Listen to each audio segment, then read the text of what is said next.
Hey, it's Bonefist, Peterborough's first real superhero, and in this video, I'll be showing you how to make practice or training knives, as well as explaining why they are useful. Some of the items you will need for this project include HDPE plating.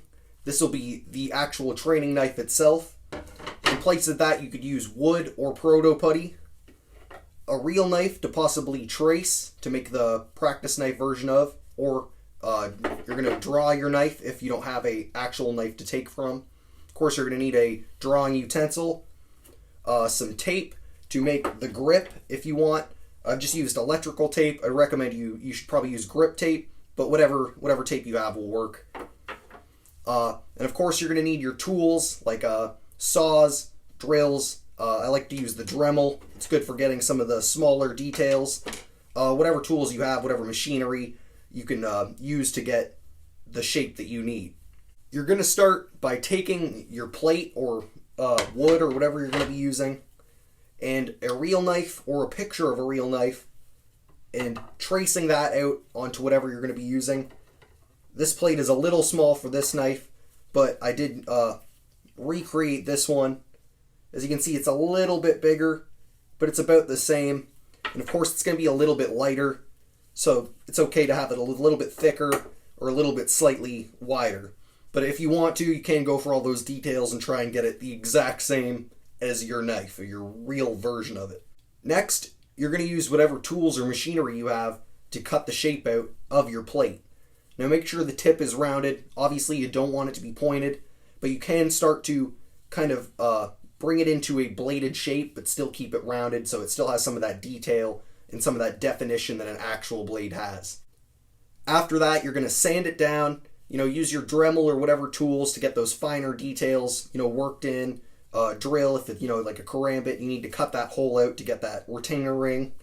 Whatever details you need to get done, as well as the grip tape, or if you're going to kind of etch a grip into it, or whatever you choose to do, customization. You could paint it, do whatever you want to do to make it, personalized for you. So at this point, you should be done. You should have a nice, safe practice knife that you can use for tricks or whatever.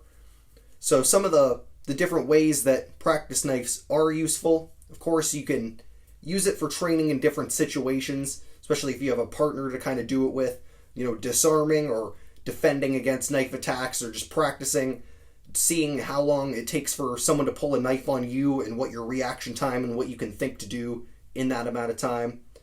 Different situations like that. Of course, learning to use the knife, even though I don't recommend, of course, not using a knife on anyone unless you have to, you're defending yourself. I would recommend that you learn how to use it, because learning how knives work, you can learn how to defend from those attacks. So if you know how say a karambit is going to be used, or just kind of a straight blade, something like that, you can kind of determine how they might attack you and start to understand how to defend against those attacks or to work around those attacks. And although I don't recommend ever using real blades on anyone, there may come the situation where you have to, so understanding how they work is, of course, possibly a way that could save your life. Another slightly useful thing for them is that you could make them into real blades if need be. I don't recommend doing this, especially some may be illegal with the different shapes of blades and such. So look into what you can and can't do legally. For most of the cases, plastic, non-sharpened practice blades, training blades, they're going to work just fine and are going to be legal. But of course, do your research. And if you do need to sharpen it into a real one, of course, be super careful. Make sure you've practiced a lot, but I do not recommend it, of course. The last thing, a lot of people make training knives or get training knives so that they can practice tricks. Of course, like the karambit's one of the best ones. You can do like the flips, looks cool. People like to have ones. I figured I'd make one. It does look kind of nice. I'd never do tricks with a real one. Never recommend doing any tricks with real knives. But if you do have the practice versions and you want to kind of mess around, have some fun, why not? As long as you're doing it safely and with no ill intent. Now, of course, if there's anything you think I left out, leave it in the comments below. Make sure to like, share, and subscribe. And thanks for watching. Bonefist out.